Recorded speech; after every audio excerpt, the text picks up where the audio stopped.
రాష్ట్రంలో ఉన్న నాయకులందరూ ఒక ఎత్తు, జగన్ గారు ఒక ఎత్తు అండి. ఎందుకంటే జగన్ గారితో మామూలుగా ఉండదు మరి అని అనాలి ఖచ్చితంగా. నిజంగా జగన్ గారు అంటేనే మామూలుగా ఉండదు మరేమో అని నాకు అనిపించింది. ఎందుకంటే ఒక్క ప్రెస్ మీటు, నిజంగానండి ఒక్క ప్రెస్ మీటు మొత్తం ఎంటైర్ కూటమిలో గుబులు పుట్టించిందని చెప్పాలా. కొంతమంది నాయకులకైతే స్థిరం లేదు. ఎందుకంటే ఆ ప్రెస్ మీట్ పెట్టిన తర్వాత ఒక ప్రెస్ మీట్కి ఇంచుమించుగా ఒక 20-30 ప్రెస్ మీట్లు అయితే జరిగినాయి కూటమి ప్రభుత్వంలో. కూటమి నాయకుల నుంచి ఒక 20-30 ప్రెస్ మీట్లు బయటకు వచ్చాయి. వాళ్ళంతా ఒక ఎత్తు అయితే కనుక, ఆ 20-30 ప్రెస్ మీట్లు ఒక ఎత్తు అయితే కనుక, ఇక ఒక వర్గానికి సంబంధించిన వర్గం ఏమన్నా ఎల్లో మీడియా ఏదైతే టీడీపీని జనసేన కొమ్ము కాస్తున్నటువంటి ఒక మీడియా వర్గం ఉందో, వాళ్ళు అసలు మన మీడియా, మన జర్నలిజం, మన కొన్ని ఎథిక్స్ ఉన్నాయి, పాడు శార్థం ఇవన్నీ ఉన్నాయి అన్న మాటే మర్చిపోయారండి. నిజంగా జగన్ గారి ప్రెస్ మీట్ ఆ ఎఫెక్ట్, ఆ ప్రభావం నిజంగా జగన్ గారితో మామూలుగా ఉండదు మరి అని ఊరికి అలా ఫస్ట్ నేను. ఎందుకంటే ఒక ప్రెస్ మీట్ పెట్టేయడమైనా నిజంగా ఎంటైర్ కూటమిలో నుంచేమో 20-30 ప్రెస్ మీట్లు, ఓ 10-15 మంది నాయకులు ఎవరు నచ్చినట్టు వాళ్ళు మాట్లాడేశారు. అది అయిపోయిందా, అది పక్కన పెట్టినలాగా. ఇక ఎల్లో మీడియా గురించి, దాని గురించి చెప్తాను. ఫస్ట్ లైక్ చేయి చెప్తాను. నిజమేంటో మన రాష్ట్రానికి తెలియజేయాలి. లైక్ చేయండి. లైక్ చేస్తే నాకు మోటివేషన్ ఉంటుంది. లైక్ చేయడం మీ బాధ్యత. ఇది ఎక్కువ మందికి ఇన్ఫర్మేషన్ షేర్ అవుతుంది మీరు లైక్ చేయడం ద్వారా. కొత్తగా మన ఛానల్స్తో పక్కాగా సబ్స్క్రైబ్ చేయండి. మీ అమూల్యమైన అభిప్రాయాన్ని కామెంట్ రూపంలో తెలియజేయండి. మనం ఇంపార్టెంట్ కంటెంట్లోకి వెళ్ళబోతున్నాం. ఫస్ట్ ఏంటంటే అసలు మనం మామూలు కాదు, అంటే నీళ్లు తాగే గ్యాప్ కూడా లేదేమో ఎల్లో మీడియాకి, ఒక వర్గానికి సంబంధించిన మీడియాకి అసలు నీళ్లు తాగే గ్యాప్ కూడా లేదు. ఎప్పుడు జగన్ గారు ప్రెస్ మీట్ పెట్టిన తర్వాత నీళ్లు కన్నీళ్లు అన్నీ కలిపి ముచ్చమట్ల కింద వచ్చేసానేమో అని అనిపించింది నాకు. నేను అంత దారుణంగా అసలు ఎలా అంటే ఒకదాని తర్వాత ఒకటి వీడియోలు అన్నీ కూడాను మీడియా బీభత్సం అయిపోయింది. నిన్న ఈ జగన్ గారు ప్రెస్ మీట్ పెట్టిన తర్వాత మొత్తం కలకబలం అయిపోయింది. ఇక ఒకటి కాదు ఏమని చెప్పను.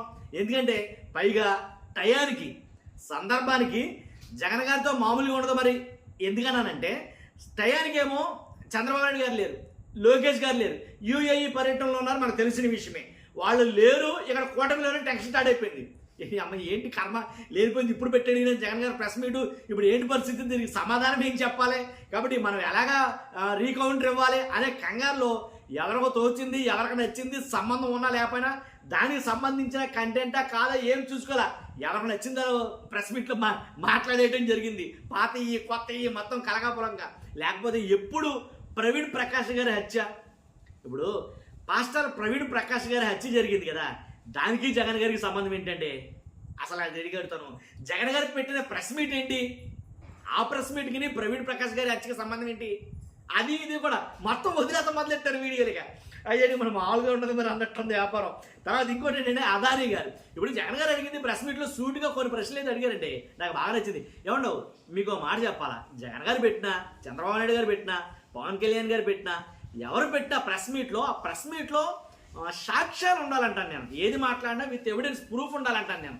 కాబట్టి జగన్ గారు ఇప్పుడు బాగా తెలివితేటలయితే నేర్చారు ఆయన. ఎందుకంటే నోటి మాటతో కాకుండా విత్ ఎవిడెన్స్తో వస్తున్నాడు ఏ ప్రెస్ మీట్ పెట్టినా. మీరు అబ్జర్వ్ చేశారో లేదా, నేను అబ్జర్వ్ చేశాను. ఎందుకంటే జీవోలతోటి, కొన్ని జీవోలు, ఆ జీవోలతోటి, అలాగే ఏదైతే అదానితోటి మాట్లాడితే కనుక అదానితో మాట్లాడిన జీవో ఏదైతే ఉందో దానితో విత్ ఫోటో ఎవిడెన్స్ తోటి, విత్ వీడియో ఎవిడెన్స్ తోటి వస్తున్నారు. అలాగా ఎవిడెన్స్ లేకుండా మాట్లాడకూడదని అంటున్నాను. నేను ఒక 30 మంది ప్రెస్ మీట్ పెట్టుంటారు, లేదా ఒక 20 మంది పెట్టుంటారు కూటమి నాయకుల నుంచి. చాలా మంది పెట్టారు, అంటే నెంబర్ ఫిగర్ అంటే ఎక్కువ తక్కువ జరిగింది. కాకపోతే మొత్తానికి అయితే ప్రెస్ మీట్లు అయితే వరుసలో కూర్చుని వీడియోలు, తర్వాత సోషల్ మీడియాలో నుంచి కొన్ని వీడియోలు, తర్వాత ఎల్లో మీడియా నుంచి కొన్ని వీడియోలు వచ్చాయి, వరదల కింద వచ్చినాయి. కాబట్టి వాటిలో అదే చెప్పానుగా, ఎవరికి నచ్చింది అది చెప్పుకుంటూ పోయాడుగా. కాబట్టి జగన్ గారు అడిగింది సూటిగా ప్రశ్న, అదానీ గారికి సంబంధం ఉందా లేదా.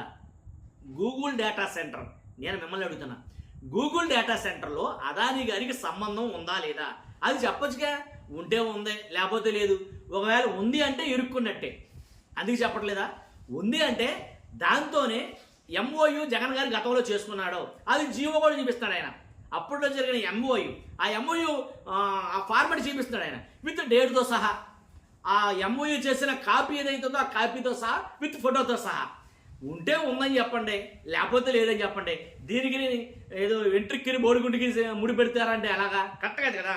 మనం ఒకటి మాట్లాడమంటే దానికి స్టాండ్ అయి ఉండాలి అని అర్థం. నకిలీ మద్యం కేసులో ఐవీఆర్ఎస్ కాల్స్ అసలు ప్రభుత్వం తరఫున చేయడానికి అసలు రైట్ ఎక్కడ ఉంది.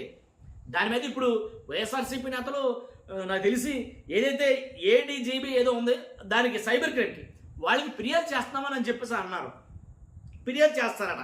కాబట్టి కొన్ని సంఘటనల గురించి అంటే కల్తీ మద్యం గురించి జగన్ గారు మాట్లాడటం జరిగింది. కల్తీ మద్యం మూలాలు ఎక్కడున్నాయని మీరు అన్నారో వాస్తవాలు ఏంటి అనేది కొంచెం చెప్పడం జరిగింది. అలా కాకపోతే ఎలాగని చెప్పండి, తప్పే ఉంది.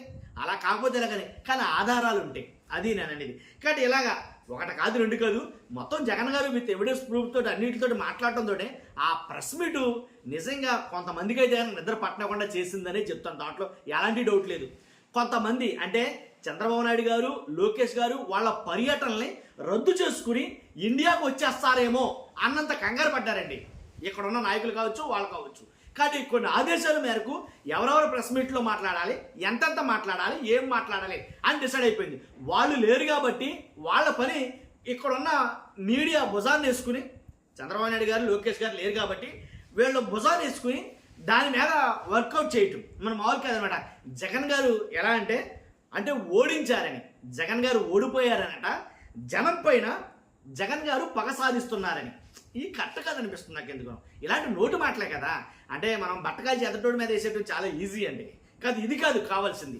ఏం మాట్లాడాడు అనే దాని మీద point to point, pin to pin సాక్ష్యం ఉంటే, ఆధారం ఉంటే మాట్లాడచ్చు. నువ్వు మాట్లాడింది తప్పు, అదానితో టైఅప్ లేదు, గూగుల్ డేటా సెంటర్కి అదానికి సంబంధం లేదు, ఇదిగో ఎవిడెన్స్ చూపించు. రాష్ట్ర ప్రజలు చూస్తున్నారు కదా. తర్వాత ఒకవేళ అది కాదు, అది కాకపోతే కనుక 200 ఉద్యోగాలు వస్తాయని చెప్తున్నారు వైఎస్ఆర్సీపీ వాళ్ళే. 200 వస్తాయని చెప్తున్నారు ఉద్యోగాలు. ఎలా చెప్తున్నారు? ఆధారాలు ఏంటంటే వాళ్ళ దగ్గర ఎంఓయూ చేసుకున్న, వాళ్ళ గవర్నమెంట్ హయాంలో ఒక ఎంఓయూ చేసుకున్నారు. ఆ ఒప్పంద పత్రంలో ఉన్నటువంటి ఆ నెంబర్ని ఫిగర్ని చూపించి మరీ చెప్తున్నారు. అది కాదు మీరు అన్నట్టుగా 1,80,000, 1,50,000 అని కొంతమంది అన్నారు, 1,00,000 కొంతమంది అన్నారు, 1,80,000 అని కొంతమంది అన్నారు. ఏదైతేనండి నెంబర్తో సంబంధం ఏముంది. కానీ మీరు అంటున్న 1,80,000 ఏదైతే ఉద్యోగాలు వస్తాయన్నారో అది ఏమన్నా మీరు ఒక ఒప్పంద పత్రం ఏమైనా చేసుకున్నారా, ఎంఓయూ ఏమైనా కుదుర్చుకున్నారా, విత్ రికార్డ్ ఎవిడెన్స్ ఏమైనా ఉందా, ప్రూఫ్ ఎవిడెన్స్ ఏమైనా ఉందా అనేది ఉంటే కనుక చూపించండి. రాష్ట్ర ప్రజలు చూస్తారు కదా, నిశ్చింగా పరిశీలిస్తారు, అది వాస్తవమో కాదో తెలుసుకుంటారు. అంతేగాని అది అంతా వదిలేసి ఏంటి ఏం జరిగిందిరా జగన్ గారి ప్రెస్ మీట్ ఏంటంటే, జగన్ గారి ప్రెస్ మీట్ వదిలేసి ప్రవీణ్ ప్రకాష్ గారి హత్య గురించి ఇప్పుడెందుకు, అదంతా జగనే నడిపించాడు, అదో కుట్ర, అదో మీరు నమ్ముతారో లేదో. ఎలాగంటే ట్రూత్ బాంబ్ అని వైఎస్ఆర్సీపీ ఒక బాంబ్ అయితే వేసింది. ఇది ఉద్దానం గురించి, ఆ ఉద్దానం ప్రాజెక్టు గురించి జగన్ గారు చేసినటువంటి 1000 కోట్లు ఏదైతే ఉందో ఆ ప్రాజెక్ట్ గురించి చేశారు. అంటే జగన్ గారు చేశారు కాబట్టి ఇప్పుడు ఎలా ఉంది అని అయితే చేసుకున్నారు. చేశారు కాబట్టి చేశామని చెప్పుకున్నారు అనుకోండి, దాని అది వేరే విషయం. వీళ్ళు ఒక వీడియో చేశారు, జనం పైన పగ సాధిస్తున్న జగన్ గారు, ఇది వాళ్ళ వీడియో. కాబట్టి ఏంటిది నాకు అర్థం కాలేదు అసలు వాస్తవంగా మాట్లాడంటే. కానీ ఇలా 1, 2 కాదు, చాలామంది మాట్లాడుకున్నారు.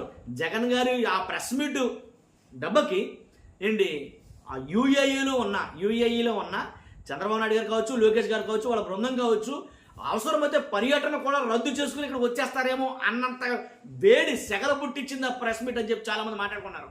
కానీ మన మామూలు కాదు, చాలా స్ట్రోక్, విభత్సమైన స్ట్రోక్ ఇచ్చింది, దాని ఇంపాక్ట్ చాలా భారీగా పనిచేసిందని మాట్లాడుతున్నారు. కానీ నిజమా అంటే కనుక కొన్ని సంఘటనలు చూస్తే కనుక ఇది ఇలాంటి వీడియోలన్నీ చూస్తూ ఉంటే కనుక 1, 2 కాదు, కుప్పలు తప్పలుగా వీడియోలు వస్తున్నాయి చూసారు. ఆ వీడియోని చూస్తే కనుక నిజమేమనిపించింది. కాకపోతే ఒకటండి, ఎవరేం మాట్లాడినా నేను మాట్లాడను, కానీ మీడియా ఏదైతే ఉందో కొన్ని ఎథిక్స్ ఉంటాయండి వాటికి. ఆ ఎథిక్స్ని కూడా మర్చిపోయి మాట్లాడటం కరెక్ట్ కాదు. ప్రూఫ్, ఆధారాలు ఉంటే కనుక అవి వాస్తవాలు అయితే కనుక మీడియాలో చూపించాలా, అది వాస్తవం అయితే కనుక చెప్పాలి.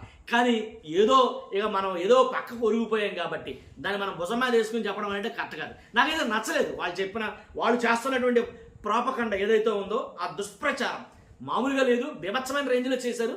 కానీ అది సత్ఫలితాలను ఇస్తాదా లేకపోతే ఉత్తుదేననేది తర్వాత చూసుకోలేక.